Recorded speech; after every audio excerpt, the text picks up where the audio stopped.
রাজধানীর পল্লবীতে ৭ বছর বয়সী শিশু রামিসা ধর্ষণ ও হত্যা মামলার বিচারিক কার্যক্রম শুরুর প্রথম দিনেই আদালত প্রাঙ্গণে চাঞ্চল্যকর দাবি করেছেন প্রধান আসামি সোহেল রানা।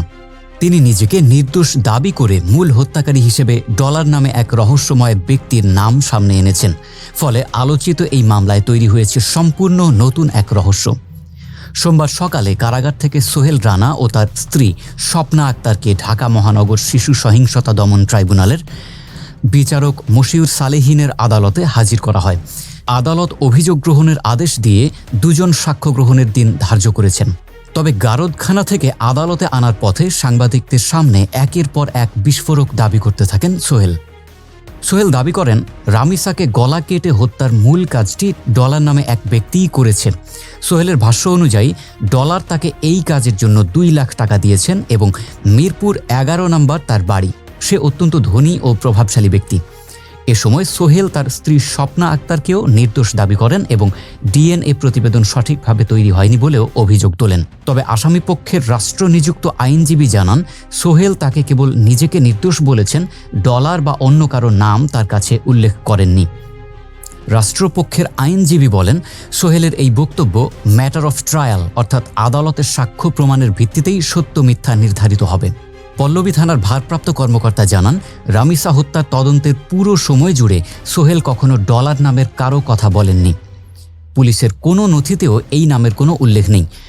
তার মতে নিজেকে বাঁচাতে বা বিচার প্রলম্বিত করতেই সোহেল এই কৌশল নিচ্ছেন। তিনি আরও জানান, সোহেল ঘটনার জন্য এখনও অনুতপ্ত নয়। উল্লেখ্য, গত ১৯ মে পল্লবীর একটি বাসা থেকে রামিসার খণ্ডিত মরদেহ উদ্ধার করে পুলিশ। এরপর সোহেল রানা ও তার স্ত্রীকে গ্রেপ্তার করা হয়। আদালতে দেওয়া স্বীকারোক্তিমূলক জবানবন্দিতে সোহেল ধর্ষণ ও হত্যার দায় স্বীকার করেছিলেন।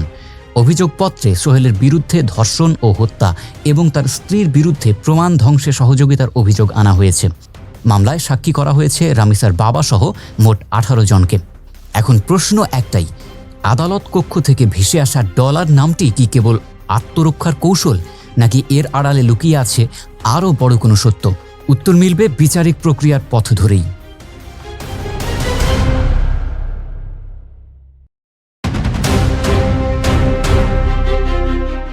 পশ্চিমবঙ্গে হোল্ডিং সেন্টার বা আটক কেন্দ্র চালু হওয়ার মাত্র প্রথম ৭ দিনেই রাজ্য প্রশাসন প্রায় ৪০০ জন কথিত অবৈধ বাংলাদেশিকে অনুপ্রবেশকারী হিসেবে আটক করেছে।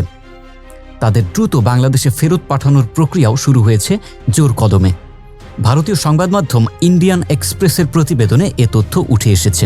রাজ্য প্রশাসনের তথ্য অনুযায়ী সবচেয়ে বড় অভিযানের মুখে পড়েছে উত্তর ২৪ পরগনার বসিরহাট পুলিশ জেলা। সেখান থেকেই একাই ৩৩৫ জনকে আটক করা হয়েছে। আটকদের এখন রাখা হয়েছে তেঁতুলঘাঁটি, পাথরসাঁতি, চরঘাট ও সুভাষনগরের বন্যা ত্রাণ কেন্দ্রগুলোতে।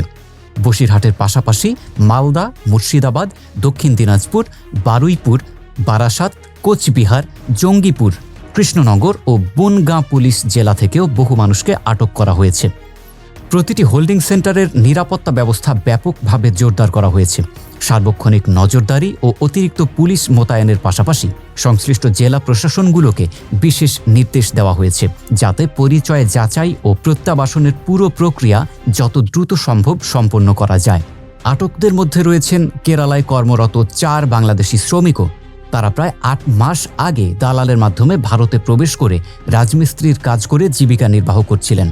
আধার কার্ড না থাকায় এবং নির্বাচন পরবর্তী পরিস্থিতির চাপে পড়ে দেশে ফেরার সিদ্ধান্ত নিলেও ২৬শে মে হাকিমপুর সীমান্ত ফাঁড়িতে বিএসএফের হাতে ধরা পড়েন তারা। পরে তাদের উত্তর ২৪ পরগনার একটি আটক কেন্দ্রে পাঠানো হয়। আটক মতলেব হোসেন ফোনে জানান, প্রশাসন ইতিমধ্যে তাদের আঙ্গুলের ছাপ সহ যাবতীয় বায়োমেট্রিক তথ্য সংগ্রহ করেছে। বিএসএফ কর্মকর্তারা তাদের ভারতে প্রবেশের মাধ্যম, কাজের স্থান এবং অবস্থানের বিস্তারিত বিবরণ নিয়েছেন। আরেক আটক ব্যক্তি ফাহিম মালিদা জানান, তারা দ্রুত দেশে ফিরতে আগ্রহী এবং প্রশাসন তাদের আশ্বস্ত করেছে যে শীঘ্রই বাংলাদেশে ফেরত পাঠানো হবে। পশ্চিমবঙ্গের নবগঠিত রাজ্য সরকারের এই কঠোর অভিবাসন নীতির প্রথম ধাক্কায় সীমান্ত এলাকা জুড়ে এখন নজিরবিহীন আতঙ্ক ও উত্তেজনা বিরাজ করছে। দ্বিপাক্ষিক এই সংবেদনশীল অভিবাসন সংকট শেষ পর্যন্ত কোন দিকে মোড় নেয়, সেটাই এখন সবচেয়ে বড় প্রশ্ন।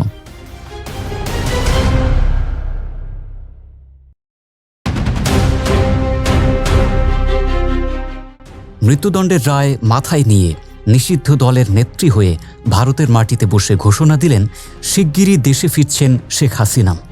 কিন্তু প্রশ্ন হলো, এই ঘোষণা কি সত্যিকারের প্রত্যাবর্তনের ইঙ্গিত, নাকি ভাঙা দলকে টিকিয়ে রাখার রাজনৈতিক অক্সিজেন? 2024 সালের 5 আগস্ট ছাত্র জনতার গণ অভ্যুত্থানের মুখে প্রধানমন্ত্রীর পদ ছেড়ে দেশ ছাড়েন শেখ হাসিনা। বাংলাদেশ বিমান বাহিনীর বিমানে সোজা দিল্লির হিন্ডন বিমানবন্দর। তখন থেকে এখন পর্যন্ত নয়াদিল্লিতেই আছেন তিনি। তাকে ফিরিয়ে দিতে বাংলাদেশ সরকার আনুষ্ঠানিক অনুরোধ পাঠিয়েছে, প্রত্যর্পণ চুক্তির কথাও মনে করিয়ে দিয়েছে, কিন্তু ভারত এখন পর্যন্ত কোনো জবাব দেয়নি। এই প্রেক্ষাপটে গত 17 মে আওয়ামী লীগের ভার্চুয়াল সভায় হাসিনা বললেন, আমার জন্য জেলখানা, ফাঁসির মঞ্চ রেডি করুন, আমার পাসপোর্ট ফিরিয়ে দিন, আমাকে নিয়ে যেতে বিমান পাঠান।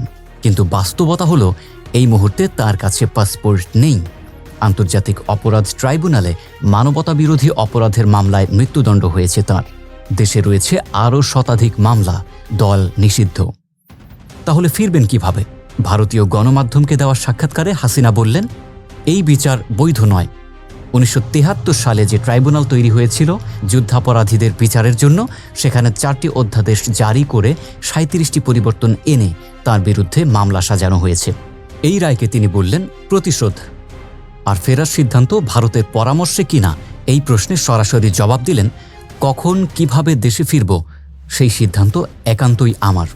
অন্যদিকে বিএনপি, জামায়াত ও জাতীয় নাগরিক পার্টি বলছে, হাসিনাকে ফিরতে হলে আগে আদালতে আসতে হবে, বিচারের মুখোমুখি হতে হবে। বিএনপির উপদেষ্টা অ্যাডভোকেট সৈয়দ মোয়াজ্জেম হোসেন আলাল বলছেন, ভারতেরই উচিত বন্দি বিনিময় চুক্তি মেনে তাকে ফেরত পাঠানো। স্বরাষ্ট্রমন্ত্রী সালাউদ্দিন আহমেদও সাফ জানিয়েছেন, আমরা তাকে আইনি প্রক্রিয়ার মাধ্যমেই দেশে ফেরত চাই। সরকার চায় শেখ হাসিনা মামলা ফেস করুক। রাজনৈতিক বিশ্লেষকরা বলছেন, পুরো বিষয়টিকে দুইভাবে দেখা যায়। জুলাইয়ের গণ অভ্যুত্থানের পর বিএনপি, জামায়াত ও এনসিপি যে রাজনৈতিক ঐক্যের ভিত্তিতে দাঁড়িয়েছিল, সেই ঐক্যে এখন ফাটল ধরেছে। তাদের মধ্যে মতপার্থক্য দৃশ্যমান। এই পরিবর্তিত বাস্তবতাকে সামনে রেখেই হাসিনার এই ঘোষণা। ঢাকা বিশ্ববিদ্যালয়ের অধ্যাপক ডক্টর মোহাম্মদ আইনুল ইসলামের মতে, এটি হয় নতুন সমীকরণের ইঙ্গিত, নয়তো কৌশলগত রাজনৈতিক বার্তা। হাসিনা অবশ্য বলেছেন, এটা তার তৃতীয় প্রত্যাবর্তন।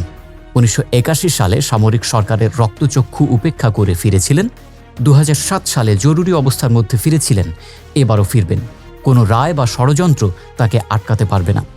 কিন্তু এবারের বাস্তবতা সত্যিই ভিন্ন। শুধু রাজনৈতিক বাধা নয়, আইনি, কূটনৈতিক এবং ভৌগোলিক সব বাধাই এখন একসাথে সামনে। তাহলে শেষ পর্যন্ত কি ফিরবেন হাসিনা, নাকি এই ঘোষণা শুধুই থেকে যাবে রাজনৈতিক মঞ্চের একটি সংলাপ হয়ে?